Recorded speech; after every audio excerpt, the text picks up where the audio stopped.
Hi everyone, welcome to my channel. ತಮ್ಮೆಲ್ಲರಿಗೂ ನಮ್ಮ ಚಾನಲ್ಗೆ ಸ್ವಾಗತವನ್ನು ಕೋರುತ್ತಾ ಇವತ್ತಿನ ವಿಡಿಯೋದಲ್ಲಿ ವಿವಿಧ ಮೊರಾರ್ಜಿ ವಸತಿ ಶಾಲೆಗಳ ಪ್ರವೇಶ ಪರೀಕ್ಷೆ ಹಾಗೂ ಆದರ್ಶ ವಿದ್ಯಾಲಯ ಹಾಗೂ ಇನ್ನಿತರ ಸ್ಪರ್ಧಾತ್ಮಕ ಪರೀಕ್ಷೆಗಳಲ್ಲಿ ಇಲ್ಲಿ ದ್ರವ್ಯದ ಸ್ವರೂಪದ ಬಗ್ಗೆ ಅಥವಾ ದ್ರವ್ಯಗಳ ಬಗ್ಗೆ ಕೇಳಬಹುದಾದ ಮಾದರಿ ಪ್ರಶ್ನೆಗಳು ಹಾಗೂ ಈಗಾಗಲೇ ಈ ಹಿಂದಿನ ಪ್ರವೇಶ ಪರೀಕ್ಷೆಗಳಲ್ಲಿ ಕೇಳಿರುವಂತಹ ಪ್ರಶ್ನೆಗಳನ್ನು ತಮಗೆ ನೀಡ್ತಾ ಇದ್ದೀನಿ.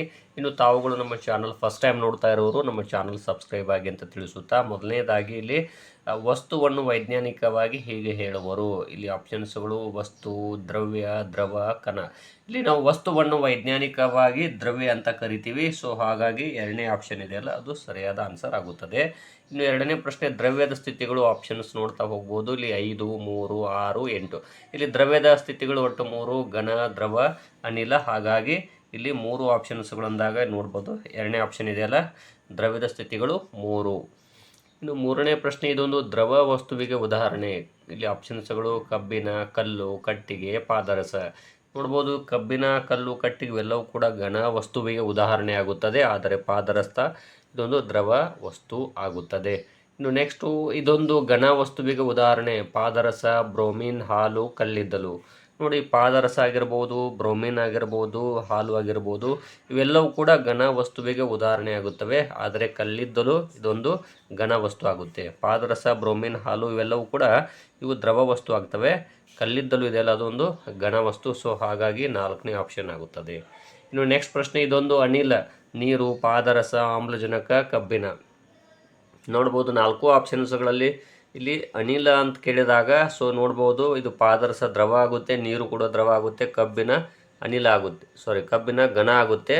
ಆದರೆ ಆಮ್ಲಜನಕ ಇದೆಯಲ್ಲ ಇದೊಂದು ಅನಿಲವಾಗಿದೆ. ಸೊ ಹಾಗಾಗಿ 3ನೇ ಆಪ್ಷನ್ ಸರಿಯಾದ ಆನ್ಸರ್ ಆಗುತ್ತದೆ.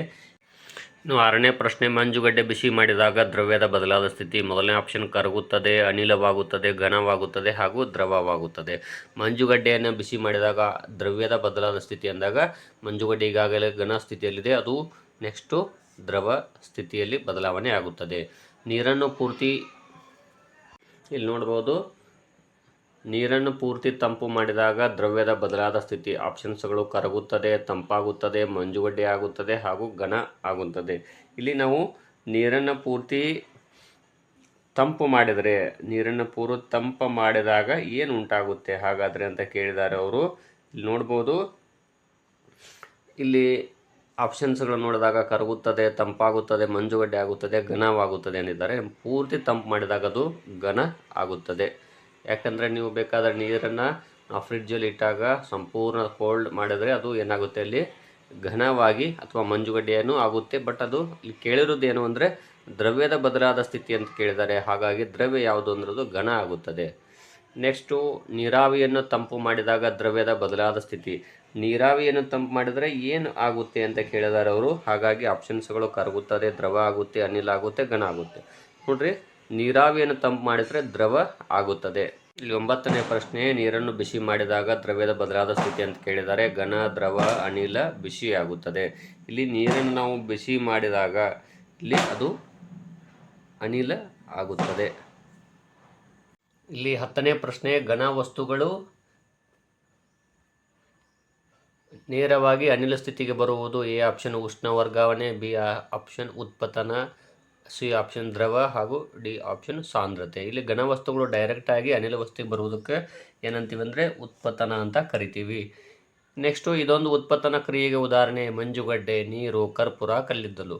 ನೋಡ್ಬೋದು ಕರ್ಪೂರ ಇದೆಯಲ್ಲ ಇದು ಘನ ಸ್ಥಿತಿಯಲ್ಲಿರುತ್ತೆ. ಅದನ್ನು ನಾವು ಡೈರೆಕ್ಟಾಗಿ ಇಲ್ಲಿ ದ್ರವ ಆಗದೇನೆ ಅನಿಲ ಸ್ಥಿತಿಗೆ ಬದಲಾವಣೆ ಆಗುತ್ತದೆ. ಹಾಗಾಗಿ ಇದು ಒಂದು ಉತ್ಪತನ ಕ್ರಿಯೆಗೆ ಉದಾಹರಣೆ ಆಗುತ್ತದೆ. ಇನ್ನು ರಾಶಿಯು ಅಂತಾರಾಷ್ಟ್ರೀಯ ಏಕಮಾನ. ಇಲ್ಲಿ ಕಿಲೋಗ್ರಾಮ್, ಮೀಟರ್, ಲೀಟರ್ ಹಾಗೂ ಗ್ರಾಮ್. ಇಲ್ಲಿ ರಾಶಿಯ ಅಂತಾರಾಷ್ಟ್ರೀಯ ಏಕಮಾನ ಯಾವುದು ಅಂದರೆ ಕಿಲೋಗ್ರಾಮ್ ಆಗುತ್ತದೆ. ಇನ್ನು ಒಂದು ವಸ್ತುವಿನ ಏಕಮಾನ ಗಾತ್ರದಲ್ಲಿರುವ ರಾಶಿ ಇಲ್ಲಿ ಕಿಲೋಗ್ರಾಮ್, ಸಾಂದ್ರತೆ, ಮೀಟರ್ ಹಾಗೂ ಲೀಟರ್ ಆಗುತ್ತದೆ.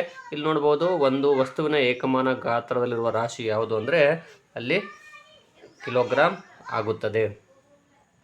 ಇನ್ನು 2 kg ಹತ್ತಿ ಹಾಗೂ ಕಬ್ಬಿನ ಸಮ ಗಾತ್ರವಿದ್ದು ಇವುಗಳನ್ನು ತೂಕ ಮಾಡಿದರೆ ಇಲ್ಲಿ ತೂಕ ಸಮ, ತೂಕವಿಲ್ಲ, ಸಾಂದ್ರತೆ ಬೇರೆ ಬೇರೆ, ಕಬ್ಬಿನ ತೂಕ ಕಡಿಮೆ. ಇಲ್ಲಿ ಸಾಂದ್ರತೆ ಬೇರೆ ಬೇರೆ ಆಗುತ್ತದೆ. ಇನ್ನು ಒಂದು ಏಕಮಾನ ಅಂದರೆ ಇಲ್ಲಿ ಸಾಂದ್ರತೆ ಬೇರೆ ಬೇರೆ ಅಂದರೆ ಕಬ್ಬಿಣದ ಸಾಂದ್ರತೆ ಹೆಚ್ಚಾಗ್ಬೋದು, ಹತ್ತಿಯ ಸಾಂದ್ರತೆ ಕಡಿಮೆ ಆಗ್ಬೋದು. ಒಂದು ಏಕಮಾನ ಪ್ರದೇಶದ ಮೇಲೆ ಪ್ರಯೋಗಿಸಲ್ಪಡುವ ಬಲ ಇಲ್ಲಿ ಆಪ್ಷನ್ಸ್ಗಳು ಬಲ, ಸಾಂದ್ರತೆ, ಒತ್ತಡ ಹಾಗೂ ಇಲ್ಲಿ ಶಕ್ತಿ, ಅದೊಂದು ಒತ್ತಡ ಆಗುತ್ತದೆ.